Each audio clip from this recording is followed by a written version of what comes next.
लागे से।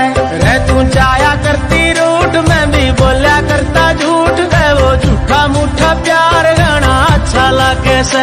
रे मैं जिया करता गोली और खाया करता रोली, तन्ने कहना बोली बोली घना अच्छा लागे से।